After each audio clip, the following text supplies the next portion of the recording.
think this is probably the place I would recommend looking first. I am going to put these slides up online on that Facebook group. Again, the first slides are also there. Looks like it's done. That Facebook group? Simple. Alright, well, I can arrange for these to be up another way, so that way you guys have access to this. Is it... How about the video recording? I don't know where the video is going. That's... I'm just a presenter. Ronak arranged the whole event, this event as a whole. So if you know him, speak to him. If you don't know him, talk to the Graduate IEEE and the International Graduate Student Association. If you talk to one of those two, they can let you know about the video. Because I actually don't know what they're doing with that. They might let me know later. It's perfectly the slides at least. Yeah, I can put the slides up on my website if you guys want. And when I say my website, I mean the CS website. Let's see, Scrapey is another cool, and this was actually part of, from what I understand, the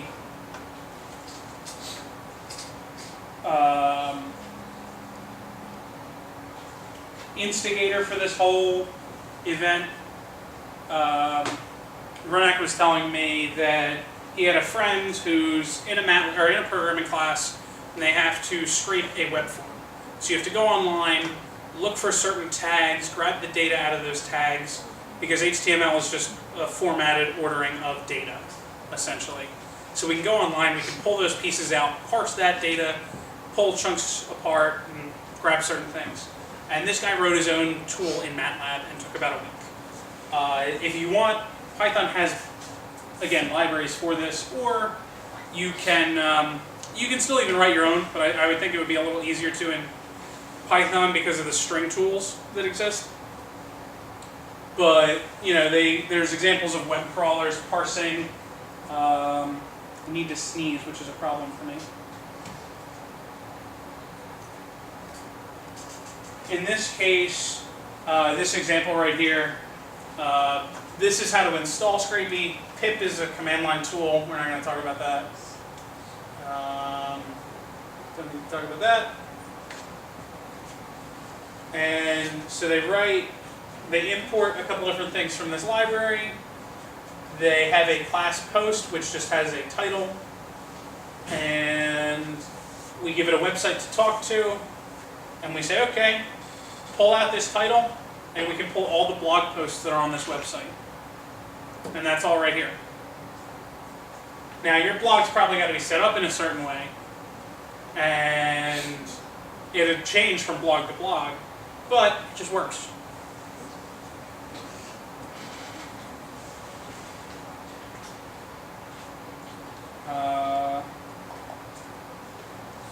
I've never worked with this one directly, but he kind of wanted me to mention it.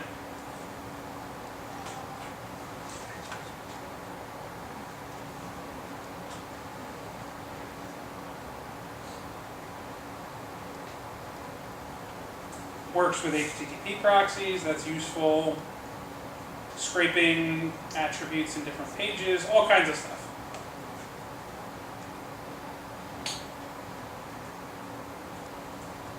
Alright, so at this point it is about 1:35, which means we got about 20-25 minutes till this is over.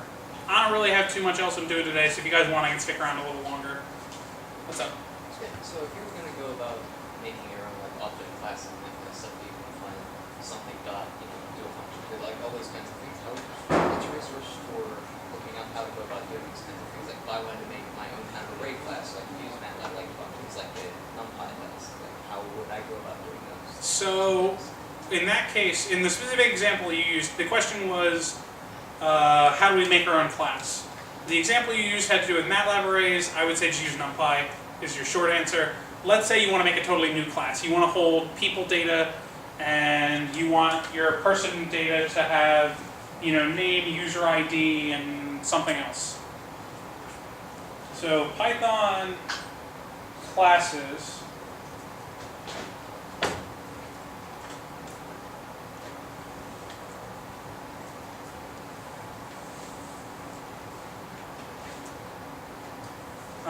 ignore the man in the white coat.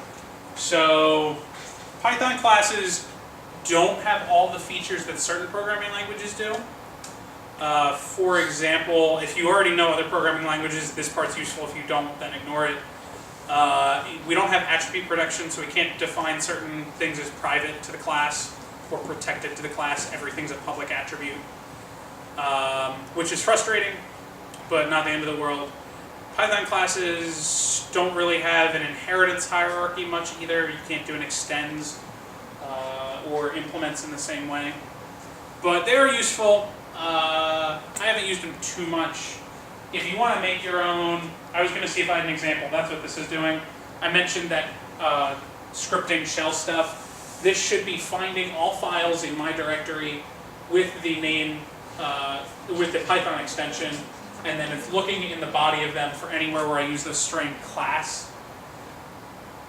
So that's what that should be doing, but there's a lot of files, so it's probably taking forever. Let's just Google Python create a new class. Classes, Python 278 documentation. Blah, blah, blah.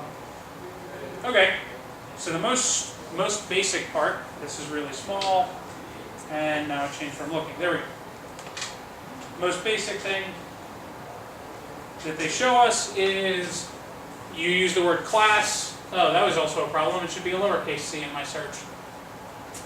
So then class, class name, colon, all the things it has in it. Ta-da!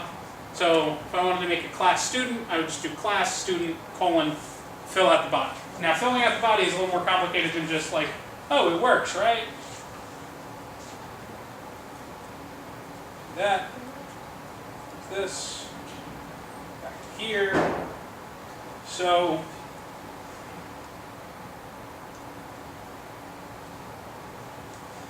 I was waiting for that. So here's a sample class. They define a variable that belongs to the function, give it an initial value, and then say, this is a little weird, when you define functions inside a class, you have self as a parameter, and that's always there. Now when you call it, you're just saying, if I had an instance of my class, I would have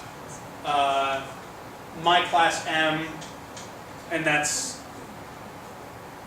actually I forget how to make class instantiation. Ah, there we go. You would do X as my class. That's what it is. I'm sorry. X is my class, and that's saying create a new instance of this class. And then if you wanted to do this, call this function, you just do x.f and then the open close parentheses. So, okay, I don't have any apparently, which is a lie. I know I have them, but I must have done my search wrong.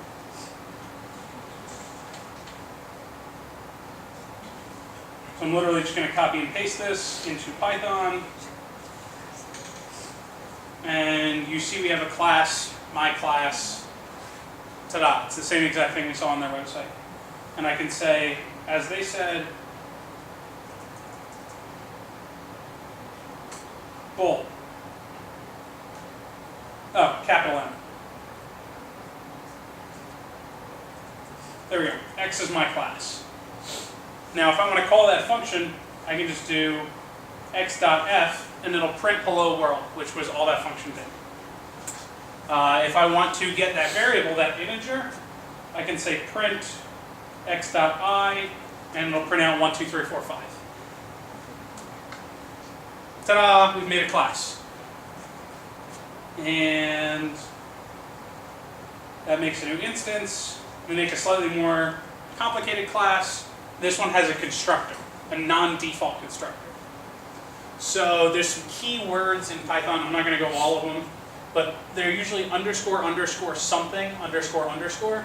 In this case, it's init, which is how we construct an object. Again, self is a parameter. This time we're actually going to use it though. And then we have a real part and an imaginary part.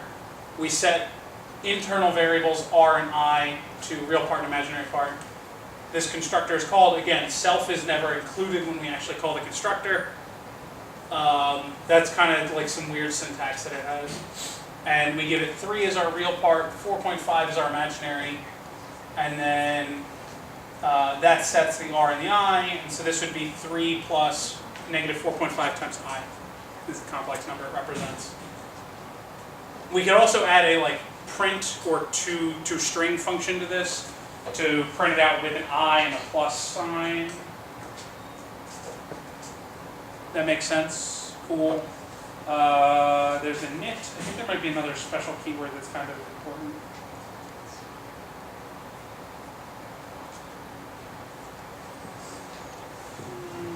Not particularly.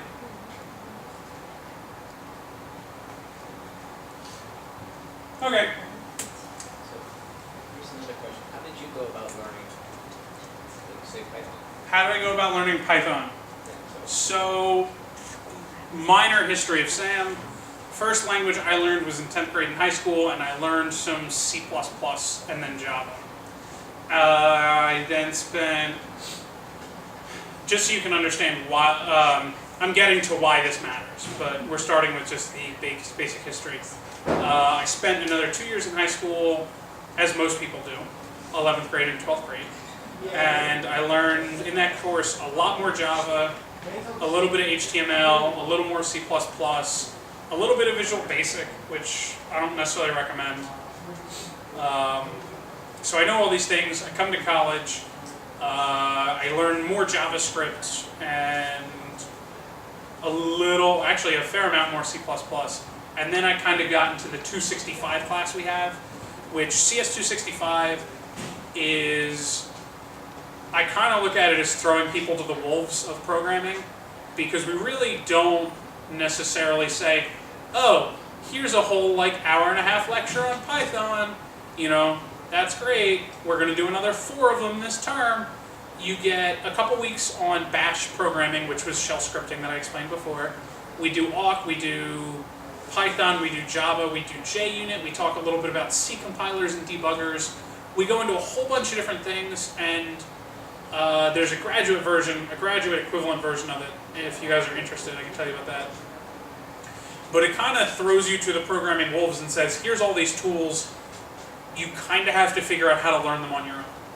And that's how I first learned Python.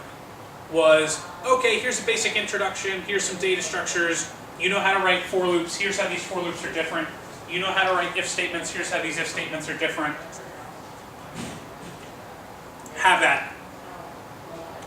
And I kind of went, oh, this is really cool. Things just work. And I can just call .reverse and it works. And that's how I learned my Python.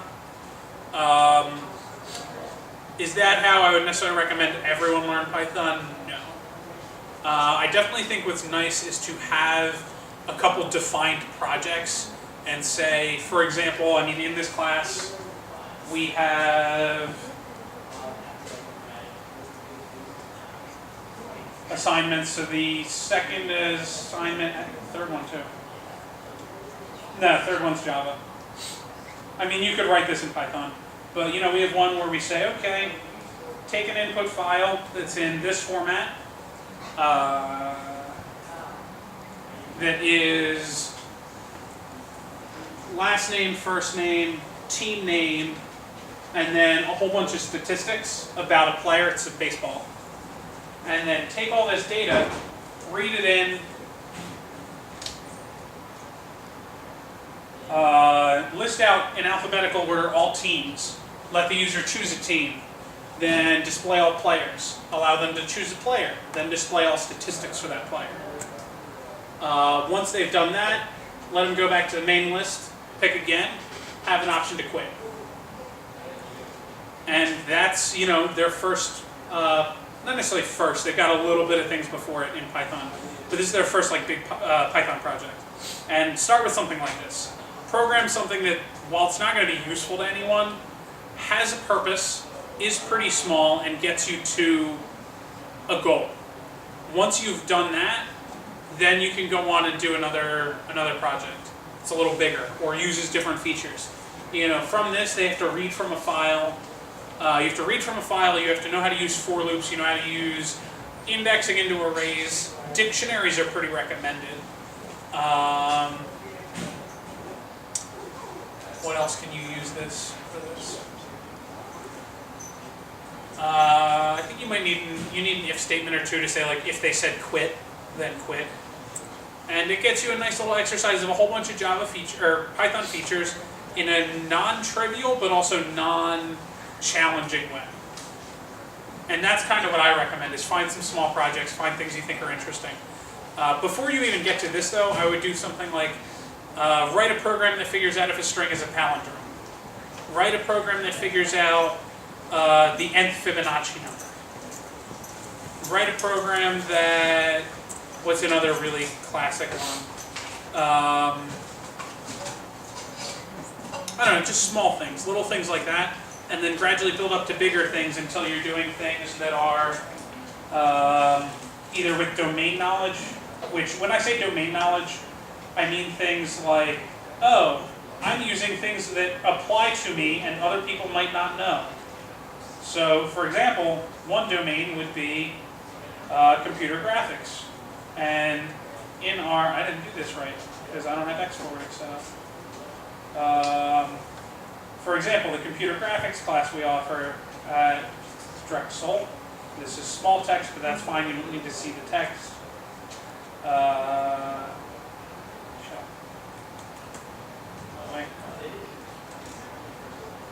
For example, we have this graphics program that, again, you don't need to see it, but it's a Python program, whatever. 347 lines in this case, not that that means much. We can run that and, you know, we make something like, of course it's got to be in the background, something like this that takes a collection of points represented in 3D space and plots them into 2D space. Would I have done this on my own? No. Was it really cool to do? Yes. You know, start working into bigger projects, things that are more taxing, things that are more exciting to you and not only further your knowledge of programming, but either further your knowledge of math or of plotting or something that's applicable to you. Something that, you know, I can't just generate 1,000 random numbers in my head and then plot them on a graph. I can do that in a programming language though. And do things that are interesting or that make you go, oh cool, I didn't expect that to be that way. The Conway's Game of Life thing where we got that little four corner, you know, I didn't expect that to happen and I thought it was neat. And I figured out why as I was reading through actually, because we clear out the outside edge which prevented parts of it from moving and then it changed shape. But, you know, figure things out. That's my recommendation. Is it the number one answer? Probably not. You can check out things like the Learn Programming subreddit if you're a Reddit person or know what that is. If you just Google things like Learn Programming, you'll stumble onto it pretty quickly. Yeah, and that's the best way to learn anything, is to play with it. Yep. Playing with things. Any other questions I have from anyone? Anything that would be cool to hear about? Okay, I mean, I can show you some more examples. Do you guys just want that? We've got about 10 minutes. Okay. Okay, how about, so what types of machine learning do you use in your work? What kinds of machine learning do I use in my work? In the past, I've seen the handwriting analysis. I've done machine learning for, what was the project I did?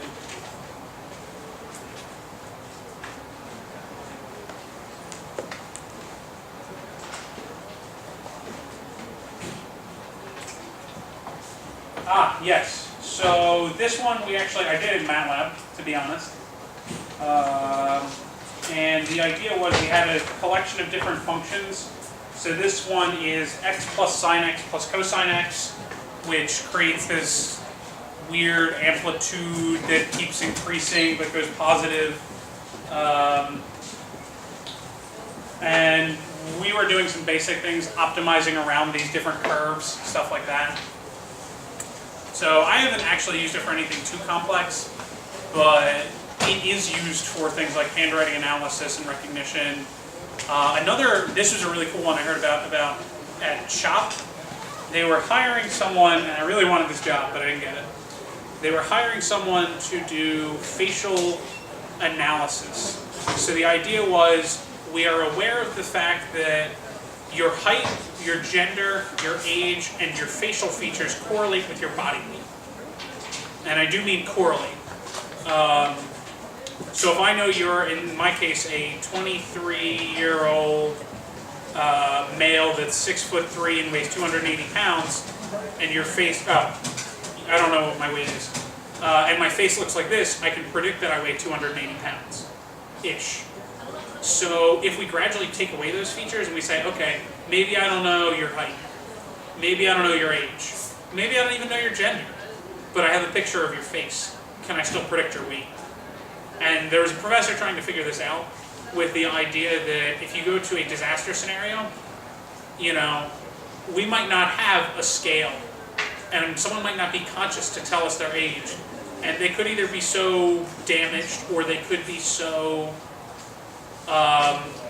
androgynous that we don't know their gender.